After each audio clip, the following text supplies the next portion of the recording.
Listen, rough start to the UFC run, but now things are all pointed in the right direction. I mean, how much better does it feel now? Yeah, it feels like I'm home now. So it was a bit of a shaky start, but got the feet under us and we're ready to keep the momentum going. I was going to ask, I mean, is there any key to, like, the difference between the start and now, like getting comfortable, or is it just, I mean, you're fighting guys at the highest level, things are going to happen? A bit of both, exactly. Fighting the guys at the highest level, like I've definitely felt the growth though since that fight, and just being more comfortable in there, getting those like first couple of UFC sort of jitters and fights out the way. Definitely, it just feels like a more comfortable, and I'm here to stay. Very nice. Okay, so you got the matchup with Jalin. I guess what were the thoughts? I mean, had you been following him? Was it a guy you thought maybe you could get paired up with? What were your thoughts? Yeah, definitely thought we were going to get matched up. Seeing as we were matched up for UFC Auckland, that didn't go ahead. Then it's come full circle 2 years later, and I knew that they'd won that matchup. It's a matchup that excites me.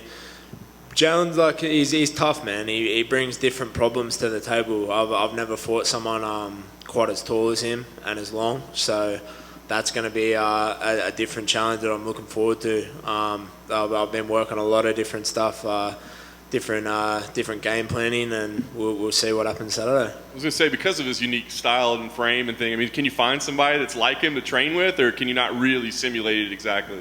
It's hard to get a guy like Jalin, but I was fortunate enough to have a couple of tall training partners for the camp. Shout out just down at Freestyle MMA there. And obviously the biggest thing I took from this camp was working with Alex Volkanovski.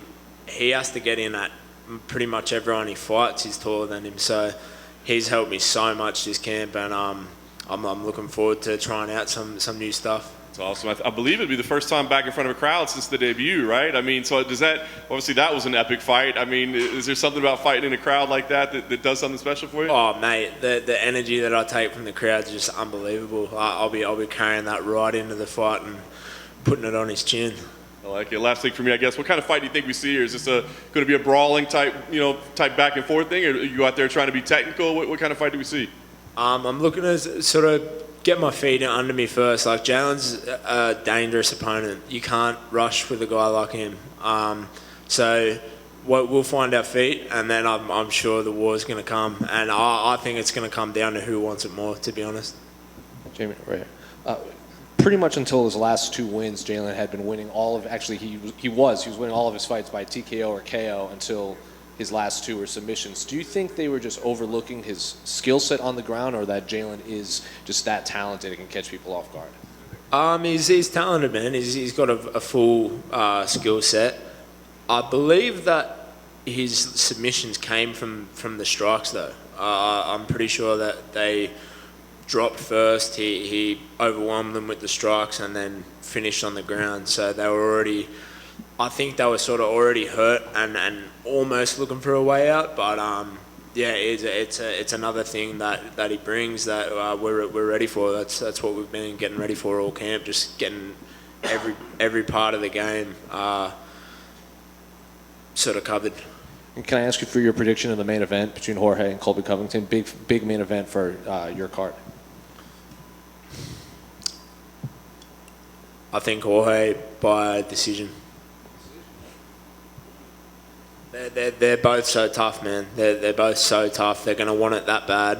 When you've got a fight like that, neither guy is going to wilt. You know what I mean? So I think that it's going to be a war. We've obviously seen them both have that in them. So it's going to be a fucking cracker fight. I'm looking forward to it.